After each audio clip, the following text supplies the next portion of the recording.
This channel does not promote any violent, harmful, or illegal activities. All content provided by this channel is meant for an educational purpose only. MDH chana masala এখন ছোলা হোক বা বরবটি দানা, সাদা চানা হোক বা কালো, সব রান্নাই হবে অসাধারণ। ঠোঁটকাটা স্পেশালের শুরুতেই এই মুহূর্তের অত্যন্ত গুরুত্বপূর্ণ 10টা বিগ ব্রেকিং এক এক করে আপনাদের সামনে তুলে ধরবো। প্রথম যে খবরে চোখ রাখবো, মুম্বাইয়ে ঘুরছে মানব বোমায়। প্রশ্ন উঠছে তার কারণ উৎসবের মরশুমে বাণিজ্য নগরীতে বড়সড় জঙ্গি হামলার ছক। প্রায় 400 কেজি RDX নিয়ে মুম্বাই ঢুকে পড়েছে 14 জন জঙ্গি। খবর গোয়েন্দা সূত্রে লস্করি জিহাদির নামে মুম্বাই ট্রাফিক পুলিশের হেল্পলাইনে ফোন, হাই অ্যালার্ট জারি করেছে মুম্বাই পুলিশ। দ্বিতীয় বড় খবর, বিগ ব্রেকিং কি আছে দেখি। ফের ভিনদেশির হাতে আধার, পানি ট্যাঙ্কিতে গ্রেফতার ইন্দোনেশিয়ার মহিলা। দীর্ঘদিন তিনি মুম্বাইয়ে ছিলেন, নেপাল পালানোর পথে পাকড়াও। ধৃতের কাছে আধার ছাড়াও মিলেছে প্যান, এটিএম কার্ড। মুম্বাই থেকে বাগডোগরা হয়ে নেপাল যাওয়ার ছক ছিল তার, এমনটা পুলিশ সূত্রে খবর। পিসিআরকে বলবো 3 নম্বর বিগ ব্রেকিং কি আছে দেখাতে। রহরায় অস্ত্র উদ্ধার কাণ্ডে কলকাতা যোগ। কলকাতার বৈধ অস্ত্রের দোকানের 3 মালিককে গ্রেফতার করা হয়েছে। ধৃতরা এনসি দা নামে অস্ত্রের দোকানের মালিক। দোকান থেকে 41টি সিঙ্গেল ব্যারেল, ডাবল ব্যারেল বন্দুক বাজেয়াপ্ত হয়েছে। এর আগে ধর্মতলায় অস্ত্র উদ্ধার কাণ্ডেও এই দোকানের নাম জড়ায়। নেক্সট বিগ ব্রেকিং, লালগোলায় বিডিওর আবাসনে হামলা। এখনো অধরা দুষ্কৃতীরা। ওই আবাসনেই পরিবার নিয়ে থাকতেন জয়েন্ট বিডিও সহ একাধিক সরকারি অফিসার। ঘটনার পর থেকেই আতঙ্কিত তাঁরা, নিরাপত্তা চেয়ে থানার দ্বারস্থ হয়েছেন। এর পরের বিগ ব্রেকিং কি আছে। আসন্ন এসএসসি পরীক্ষার প্রশ্ন বিক্রির বিস্ফোরক অভিযোগ। নয়া বোমা ফাটালেন শুভেন্দু অধিকারী। এজেন্টদের মাধ্যমে প্রশ্ন বিক্রি করছে তৃণমূল কংগ্রেস, এমনটা বিরোধী দলনেতার দাবি। অভিযোগের কোনো সারবত্তা নেই, পাল্টা দাবি এসএসসির। 6 নম্বর বিগ ব্রেকিং, মতুয়াদের অপমানের অভিযোগ। মহুয়া মৈত্রর বিরুদ্ধে মুখ্যমন্ত্রীকে চিঠি মতুয়া মহাসংঘের। সাংসদ মমতা বালা ঠাকুর নিজে সরাসরি মুখ না খুললেও সংঘাধিপতি হিসেবে চিঠিতে তাঁরও নাম উল্লেখ রয়েছে। অভিযোগ করা হয়েছে ধর্মীয় আবেগ এবং আত্মসম্মানে আঘাত করেছেন মহুয়া মৈত্র। 7 নম্বর বড় খবর কি আছে দেখব। শিল্পা শেট্টি এবং তার স্বামী রাজ কুন্দ্রার বিরুদ্ধে লুকআউট নোটিশ জারি। 60 crore 60 কোটি টাকা প্রতারণা মামলায় লুকআউট নোটিশ জারি হয়েছে। ঋণের নামে টাকা নিয়ে বিনিয়োগের অভিযোগ শিল্পাদের বিরুদ্ধে। চক্রান্ত করা হয়েছে, পাল্টা দাবি শিল্পা এবং রাজের। নেক্সট, প্যাচপ্যাচে গরমে ঘামে ভেজা ট্রেন যাত্রা এখন অতীত। তার কারণ শিয়ালদা কৃষ্ণনগর শাখায় চালু হচ্ছে এসি লোকাল। বনগা লাইনেও আজ থেকেই এই এসি লোকাল চালু হয়ে গিয়েছে। যাত্রীদের মধ্যে তাই উৎসাহ তুঙ্গে। 9 নম্বর বিগ ব্রেকিং, ভারতকে নিয়ে হাল ছাড়লেন ডোনাল্ড ট্রাম্প। ট্রুথ সোশ্যালে ভারত রাশিয়া চীন নিয়ে ইঙ্গিতপূর্ণ পোস্ট। চীনের কৌশলে আমরা হয়তো ভারত রাশিয়াকে হারিয়ে ফেলেছি। ভারত রাশিয়া চীনকে ভবিষ্যতের জন্য শুভেচ্ছা, এমন বার্তা মার্কিন প্রেসিডেন্টের। বিশ্বজুড়ে তাই জল্পনাও তুঙ্গে। 10 নম্বর বড় খবর কি আছে আজ। এবার কি তাহলে ন্যাটো থেকে হাত গোটাচ্ছে আমেরিকা? জল্পনা তুঙ্গে। 80 বছরের সামরিক জোট কার্যত ভাঙনের মুখে। ইউরোপের সুরক্ষায় আর ডলার ঢালতে নারাজ আমেরিকা। ন্যাটোকে এবার তাহলে নিজের ব্যবস্থা নিজে করে নিতে হবে কি?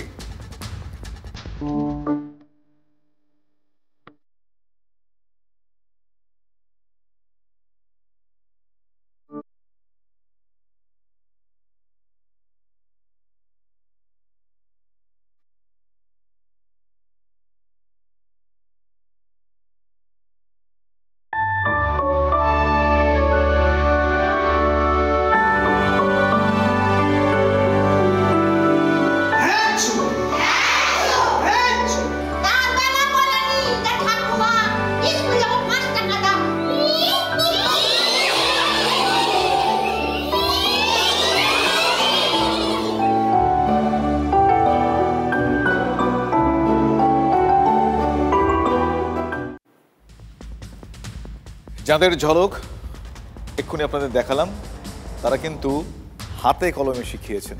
ইনফ্যাক্ট শেখাচ্ছেন যে এভাবেও পথ দেখানো যায়। হাল ছেড়ো না বন্ধু বারবার অনুরণিত হচ্ছে। হ্যাঁ, তারা শিক্ষক, তারা পথ প্রদর্শক। সমাজে জ্ঞানের আলো ছড়ানোই তাদের কাজ, তাদের কর্তব্য। আজকাল অবশ্য এই শিক্ষক কথাটা শুনলে মনে কেমন একটা ভয় ভয় লাগে। এ কথার নতুন করে কি বলি। আজকাল শিক্ষক শব্দটা শুনলে মাথায় দুর্নীতি, কেলেঙ্কারি, টাকার পাহাড়, চাকরি বিক্রি, চাকরি চুরি, যোগ্য অযোগ্য, কত শত শব্দ প্রতিশব্দ গিজগিজ করতে থাকে, মন খারাপ হয়ে যায়। শিক্ষকতার ক্ষেত্রে একটা অন্ধকার অধ্যায় এ বাংলা সম্প্রতি খুলে বসেছে। এটা বিরাট অন্ধকার, আর দিন যত যাচ্ছে সে অন্ধকার যার আরও গ্রাস করছে বাংলাকে, আরও ঘনিয়ে আসছে। কিন্তু এত কথা বলছি তার কারণ তার মধ্যেও, এই ব্যাপক বিপুল অন্ধকারের মধ্যেও আলোর পথ কি নেই? এ প্রশ্ন আমার আপনার মতো যাদের মনে আছে তাদের জন্য উত্তর আছে, আলবাত আছে, নিশ্চয়ই আছে। সেটাই এবার দেখাবো আপনাদের।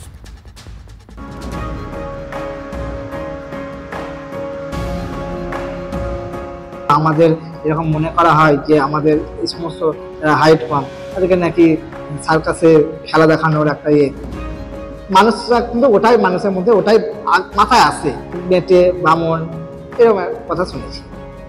সারা জীবন শুনতে হয়েছে অনেক কিছুই, কিন্তু সেসব আঁকড়ে বসে থাকলে চলে?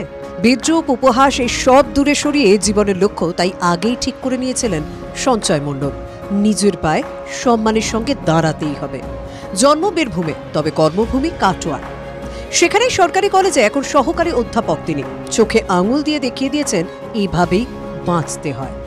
সঞ্জয় স্যার যখন প্রথম এসেছিল আমাদের একটু অন্যরকম লেগেছিল, কিন্তু আস্তে আস্তে বুঝতে পারলাম উনি ভালো মনের মানুষ এবং আমাদের যথেষ্ট ভালো করে ক্লাস করে এবং আমাদের ওনার ক্লাস করতে খুবই ভালো লাগে। উনি আমাদের সঙ্গে বন্ধুর মতো মেশেন এবং উনি খুব ভালো ক্লাস করান। ওনার যে সাবজেক্টগুলো উনি পড়ান, বিষয়গুলো, ওগুলো আমাদের বুঝতে কোনো অসুবিধা হয় না। বন্ধুত্বপূর্ণ আমাদের সঙ্গে ব্যবহার করেন এবং টাইম ম্যানেজমেন্ট করেও করান। যদি আলাদা কোনো সমস্যা হয় তা উনি বলেন যে স্পেশাল ক্লাসের ব্যবস্থা করেন। প্রতিবন্ধকতা সব সময় থাকে, সবার জীবনে থাকে, কিন্তু তা কখনো থেমে যাওয়ার কারণ হতে পারে না, এটাই মানেন সঞ্চয়। শারীরিক থেকে পিছিয়ে থাকলেও মানসিক মনোবল যাতে শক্ত থাকে, আর মনোবলই মানুষকে বাঁচার রসদ যোগায়। মনোবল যদি দৃঢ় থাকে তাহলে প্রত্যেকটা কাজে সে এগিয়ে যেতে পারবে। বাধা আসুক তবুও কিন্তু সে বাধাটাকে জয় করার একটা আনন্দ, সে মনের মধ্যে সেই আনন্দটাকে পুষে রাখতে হবে। সঞ্চয় বিশেষভাবে সক্ষম হলে কি হবে, ও কিন্তু আমাদের যতজন স্টাফ আছে প্রত্যেকের কাছ থেকে একটা আলাদা আদর পায়, আলাদা সম্মানের চোখে ওকে দেখা হয় যে এইভাবে এত প্রতিবন্ধকতা থাকা সত্ত্বেও সে যে এই জায়গায় আসতে পেরেছে। এবং এটা গর্বের বিষয় যে প্রথম সার্ভিস লাইফটাই হচ্ছে একবারে কলেজে। অন্য সকলের সঙ্গে সমানভাবে তিনি সক্ষম, তার যোগ্যতা নিয়ে কোনো সংশয় নেই। তিনি আমাদের বিভাগের, বাংলা বিভাগের একজন শিক্ষক হিসেবে কাজ করে যাচ্ছেন এবং অন্যান্য শিক্ষকদের সঙ্গেও তার সহযোগিতার সম্পর্ক আছে, সৌহার্দ্যের সম্পর্ক আছে। তিনি আমাদেরই একজন। বাংলার শিক্ষা জগৎ এখন অন্য লড়াই লড়ছে। যোগ্য অযোগ্য শিক্ষক নিয়ে কত কাণ্ড, এসব কিন্তু ভাবায় সঞ্চয়কেও। শিক্ষককে যখন দাগে হিসাবে চিহ্নিত করা হচ্ছে, সেখানে কিন্তু শিক্ষার একটা কলঙ্ক, মানে যেখানে শিক্ষার যাতে মেরুদণ্ড, সেই মেরুদণ্ডটা যেন কোথাও একটা কলঙ্ক লেগে যাচ্ছে। শিক্ষার জগতে তিনি অবশ্য অনুপ্রেরণার আর এক নাম, কলঙ্ক নয়। স্বপ্নকে সঙ্গী করেই এখন এগিয়ে চলেছেন কাটোয়ার চন্দ্রপুর কলেজের বাংলা বিভাগের এই স্যার। বাধা আসুক তবুও কিন্তু সে বাধাটাকে জয় করার একটা আনন্দ, সে মনের মধ্যে সেই আনন্দটাকে পুষে রাখতে হবে যে আমি সমস্ত কাজে আমি জয় যাবো, আমি সবার থেকে কেন পিছিয়ে পড়বো।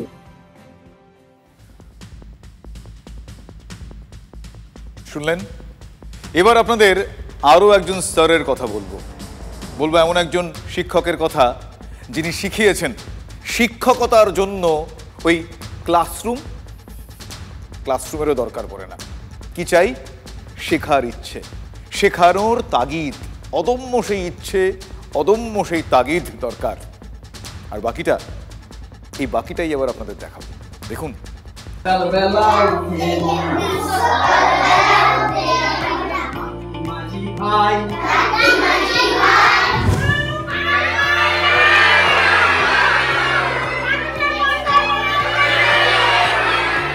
আরামবাগেরই একজন শিক্ষক দেবাশিস মুখোপাধ্যায় ছাত্রছাত্রীদের কাছে গোলাপ সুন্দরী নামে খ্যাত। ছাত্রছাত্রীরা তাকে স্যার বলে ডাকে না, গোলাপ সুন্দরী নাম শুনতেই দেবাশিস বাবু ভালোবাসেন। মাঝপুর প্রাথমিক বিদ্যালয়ের প্রধান শিক্ষক মহাশয় দেবাশিস মুখোপাধ্যায় যে কোনো ছুটির দিনে এই সমাজ সচেতনমূলক কাজগুলো করে যায়। দেবাশিস বাবুর কাজ কোনো পুঁথিগত শিক্ষা নয়, গল্পের ছলে, খেলার ছলে ছাত্রছাত্রীদের উদ্বুদ্ধ করা এবং তাদের স্কুলমুখী করে তোলা। যেখানে ড্রপ আউটের সংখ্যা অন্যান্য স্কুলে বাড়ছে, সেখানে খানাকুলের মাঝপুর প্রাথমিক বিদ্যালয়ে ড্রপ আউট কিন্তু নেই, ড্রপ আউট 0। এলাকার সবাই জানেন, সবাই মানেন, এর মূলে কিন্তু রয়েছেন এই মানুষটা। শুধু পুঁথিগত শিক্ষা দেওয়া নয়, যার লক্ষ্য মানুষের মতো মানুষ তৈরি করা। আমি বারবার মানুষের মধ্যে ছুটে যাই যে মানুষের জন্য কিছু করুন, মানুষ হয়ে যখন জন্মেছেন তখন মানুষের জন্য প্রত্যেকে কিছু করতে হবে। তবে এমন মানুষের মনেও কিন্তু আজকাল দুঃখ যন্ত্রণার মেঘ জমছে। আমাদের খারাপ লাগে মানুষের মধ্যে একটা সন্দেহ দৃষ্টি যে এই শিক্ষক কি ঠিকভাবে চাকরি পেয়েছে। এই শিক্ষক নিয়োগ দুর্নীতির ফলে আমাদের সত্যি সম্মানটা আমাদের কোথাও যেন আমার মনে হচ্ছে আমরা ক্রমশ পিছিয়ে যাচ্ছি মানুষের হৃদয় থেকে। এটা আমার খুব ব্যথা দেয়। বাধা যাই আসুক, তিনি এগিয়ে চলায় বিশ্বাসী। দীর্ঘ 20 বছর ধরে দেবাশিস মুখোপাধ্যায়কে নানা রূপে দেখা গেছে। এখনো তার দৌড়ঝাঁপ কমেনি, বরং বেড়েছে। ছুটির দিনেও ছুটি নেই, ব্যস্ত অন্য রকম শিক্ষাদানে। উনি শিক্ষাই দিচ্ছেন, যেটা আমাদের পাওয়া দরকার, আমাদের মতন সমাজে এটা দরকার।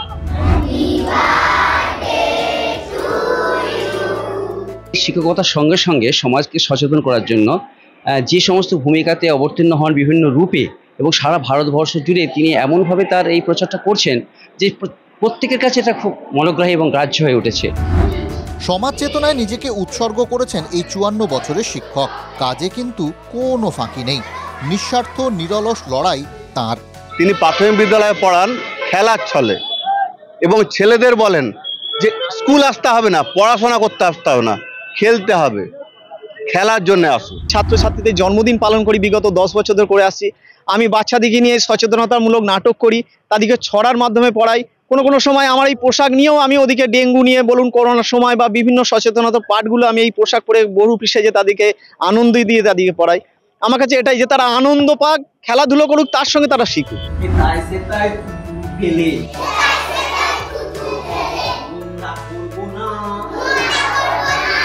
দেবাশিস বাবু গোলাপ সুন্দরী সাজে আজকে প্রচার করছেন শিক্ষক দিবসের দিন, কোনো অনুষ্ঠানে যাননি। এটাই তো শিক্ষক, সমাজ গড়ার কারিগর।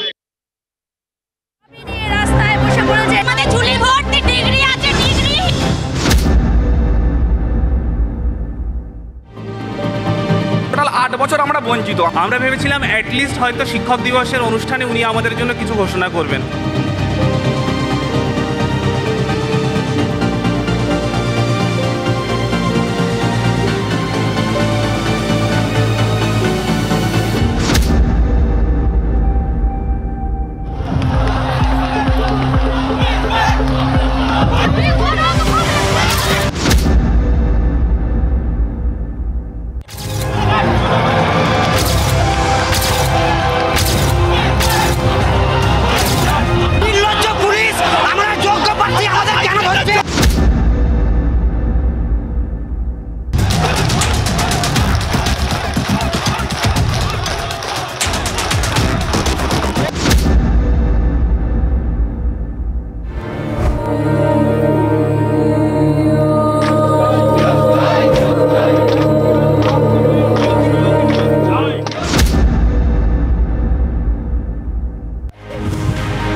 এ ব্যথা কি যে ব্যথা, চাকরি কেড়ে নেওয়া হয়েছে।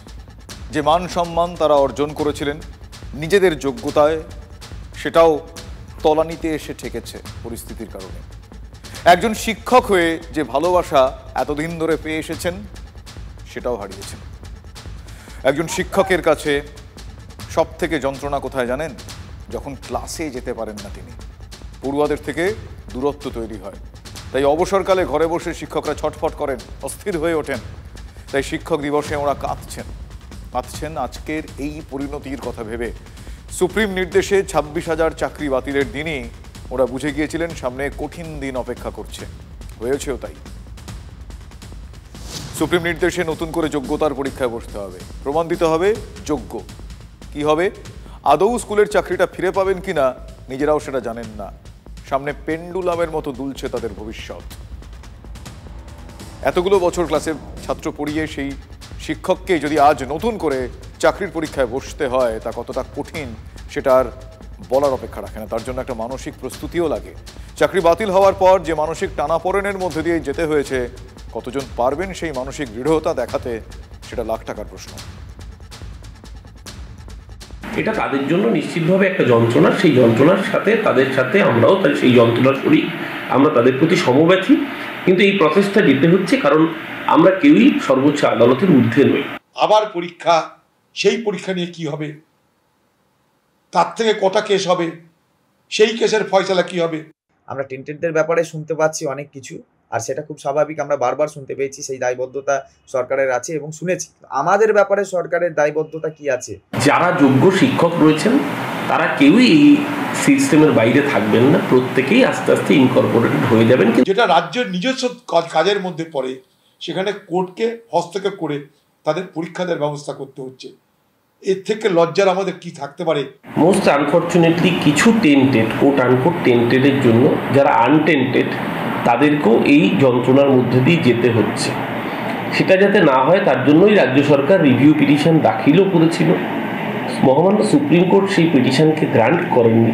গোটা শিক্ষা জগৎ জুড়ে যে অনিশ্চয়তা চলছে, সেই অনিশ্চয়তার শিক্ষা জগতে কোনো পরীক্ষা, সে পরীক্ষা যতই ফুল প্রুফ হোক, মানুষের কিন্তু আস্থা, ভরসা, বিশ্বাস কিছুতে নেই। এটুকু আমি দায়িত্ব নিয়ে বলতে পারি। এসএসসি জানাচ্ছে প্রায় 5,83,000 প্রার্থী লিখিত পরীক্ষায় বসবেন। আগামী 7ই সেপ্টেম্বর এসএসসির নবম দশমের পরীক্ষা রয়েছে, 14ই সেপ্টেম্বর এসএসসির একাদশ দ্বাদশের পরীক্ষা রয়েছে। এই যে প্রায় 6 লক্ষ পরীক্ষার্থী, তাদের মনে তো আশঙ্কা থাকবেই, তাই না? আবার কি হয়, আবারও যদি বেনজল ঢুকে পড়ে, এই দুশ্চিন্তা, এই আশঙ্কা, এই আতঙ্ক তো প্রত্যেকটা মুহূর্তে তাদের কুড়ে কুড়ে খাচ্ছে। শাসক দলের মুখপাত্র তো আশ্বস্ত করছেন যে যোগ্যরা সিস্টেমে ঢুকে পড়বেন। সে তো মুখ্যমন্ত্রীও আশ্বাস দিয়েছিলেন কারো চাকরি যাবে না, গিয়েছে তো। এরপরেও শাসকের কোন ভরসায় এই যোগ্য চাকরিহারারা নিশ্চিন্তে থাকবেন বলুন তো? একবার বিশ্বাস ভাঙলে সেই বিশ্বাস ফিরে পাওয়া খুব কঠিন। তবে কয়েকটা বিষয় আরও বলার আছে। স্কুল সার্ভিস কমিশন আজ বিজ্ঞপ্তি দিয়ে জানিয়ে দিয়েছে যে 35,000-এর বেশি শূন্য পদ, ভ্যাকেন্সি। নবম দশমে 23,212 শূন্য পদ এবং একাদশ দ্বাদশে শূন্য পদ রয়েছে 12,514। সব মিলিয়ে মোট 35,726টি শূন্য পদ। 17% ওবিসি তালিকা ধরেই শূন্য পদের সংখ্যা এসএসসি প্রকাশ করেছে। প্রশ্ন হচ্ছে, তাতেও কি খোলা মনে পরীক্ষায় বসতে পারবেন যোগ্য চাকরিহারারা?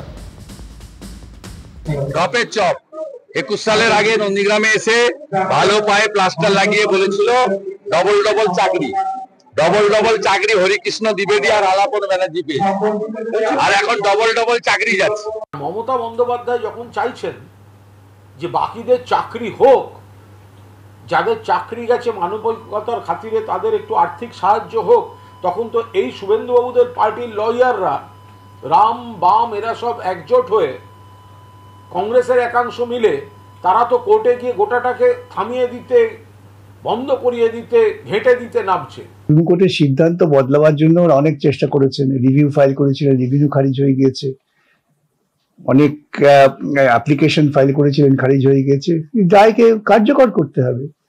যদি সুপ্রিম কোর্ট রায়কে কার্যকর না করা যায়, তাহলে ভারতবর্ষে গণতন্ত্র থাকবে কোথায়? এ তো দুমুখ খেলা হচ্ছে। এরাই চাকরি খাওয়ার রাজনীতি করে কোর্টে গেছেন, আবার তারাই আবার এখানে এসে তাদের হয়ে কুম্ভীরাশ্রু দেখাচ্ছে।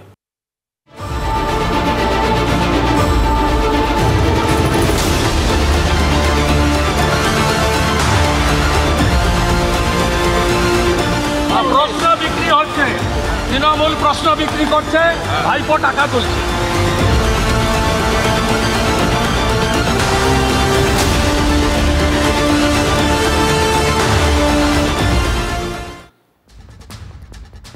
মাঝে একটা দিন পরীক্ষার্থীদের স্নায়ুচাপ আরো বাড়িয়ে দিলেন শুভেন্দু অধিকারী। চাপ কেন?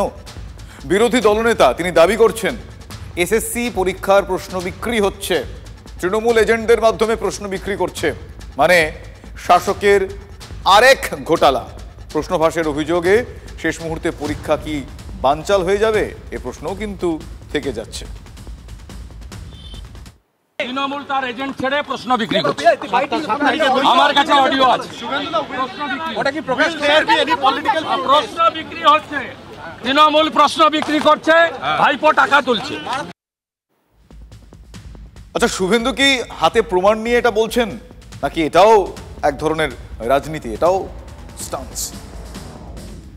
শাসকের উপর চাপ তৈরি করতে গিয়ে প্রায় 6 লক্ষ পরীক্ষার্থীর উপরেও চাপ তৈরি করে ফেলছেন না তো? স্কুল সার্ভিস কমিশন শুভেন্দুর অভিযোগ উড়িয়ে দিয়েছে। জোরালো দাবি সব প্রশ্নপত্রই সুরক্ষিত, বিরোধী দলনেতার অভিযোগের কোনো সারবত্তা নেই। প্রশ্ন হচ্ছে তাহলে শুভেন্দু অধিকারী তাহলে কিসের ভিত্তিতে এসব বলছেন?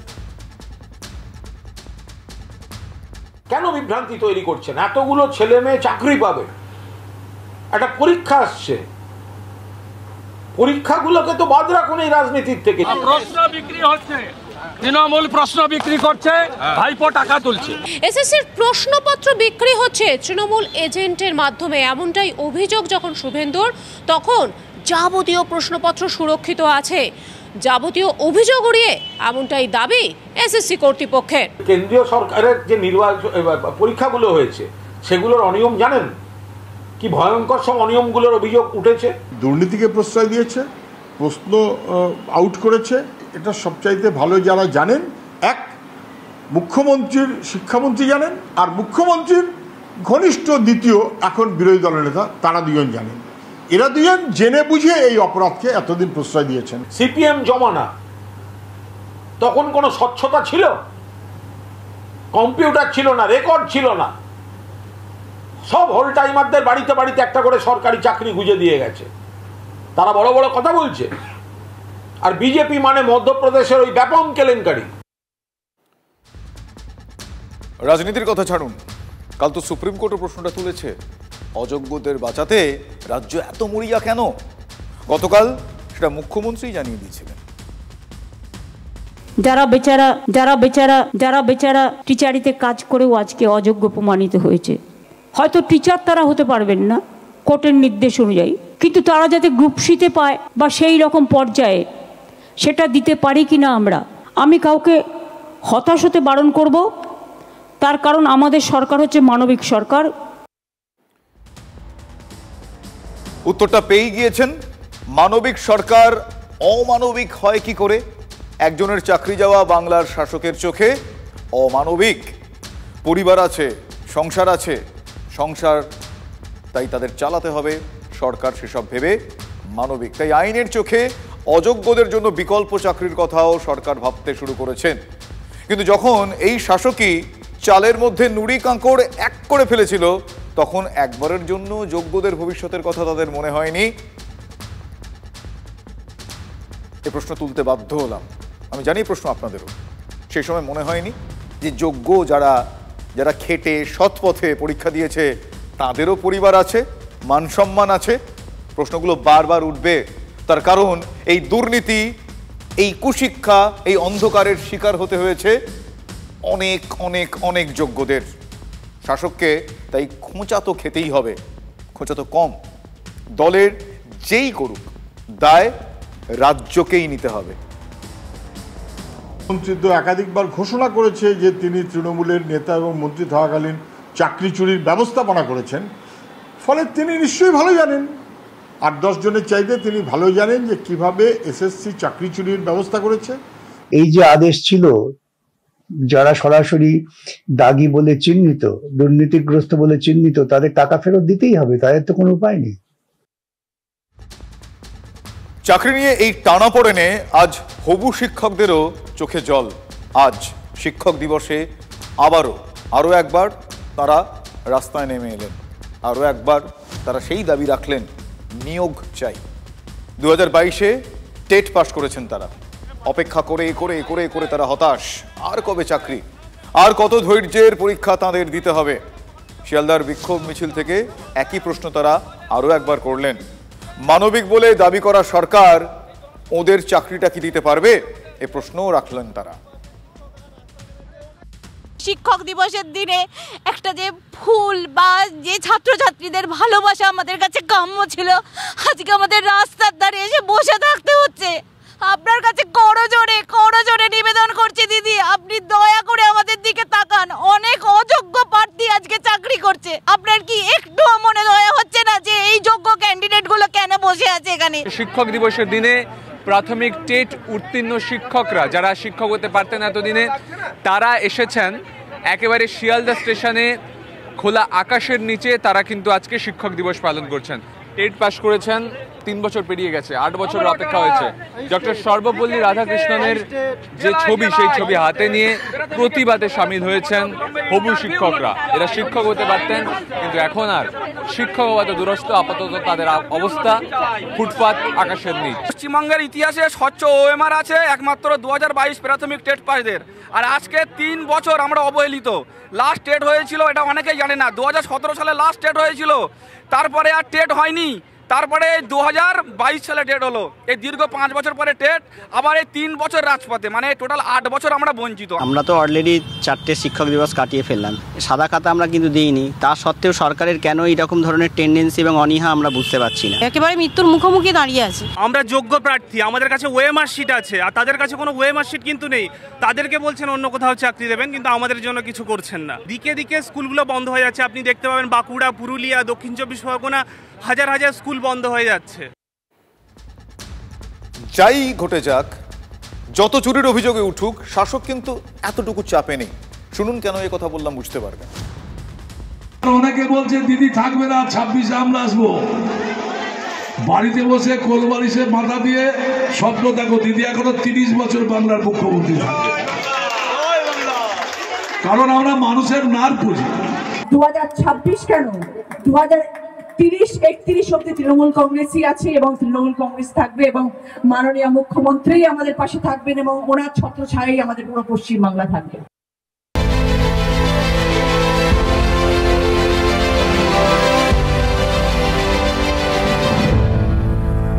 বাসন্তীতে তৃণমূলের গোষ্ঠীদ্বন্দ্ব, পঞ্চায়েত প্রধানের বিরুদ্ধে থানায় অভিযোগ দায় তৃণমূল পঞ্চায়েত সদস্যের। বাসন্তীর মসজিদ বাটি এলাকার ঘটনা। পঞ্চায়েত সদস্য মাধব হালদারকে দল থেকে বহিষ্কার, প্রাণনাশের হুমকি দেওয়ার অভিযোগ পঞ্চায়েত প্রধানের অনুগামীদের বিরুদ্ধে, যদিও অভিযোগ অস্বীকার করেছেন পঞ্চায়েত প্রধান। সর্ষের মধ্যেই ভূত, চাকদা ব্যাংক ডাকাতিতে জালে আরও 2 ব্যাংক কর্মী, পুরী থেকে গ্রেফতার 2 ব্যাংক কর্মী। 19 আগস্ট চাকদার একটি বেসরকারি ব্যাংকে ডাকাতি হয়, সোনার গয়না লুটের অভিযোগ ওঠে। ঘটনার তদন্তে নেমে আগেই এক ব্যাংক কর্মী সহ 3 জনকে গ্রেফতার করে চাকদা থানার পুলিশ। গয়না লুটের অভিযোগে জালে খোদ সোনার দোকানেরই মালিক। 6 আগস্ট পানিহাটির মহেন্দ্রনগরে একটি বাড়িতে ভাঙচুর, লুটপাটের অভিযোগে গ্রেফতার করা হয় এক দুষ্কৃতীকে। লুট হওয়া সোনা দোকানে বিক্রির কথা স্বীকার করে অভিযুক্ত। এরপরই সোনার দোকানের মালিককে গ্রেফতার করে ঘোলা থানার পুলিশ। যদি এমবিএচ কিচেন কিং কিচেনে থাকে তো আমরা যা ইচ্ছে তৈরি করতে পারি। বেগুনের ভর্তা, আলু কপি, ভিন্ডি মশলা, আরো অনেক কিছু। MBH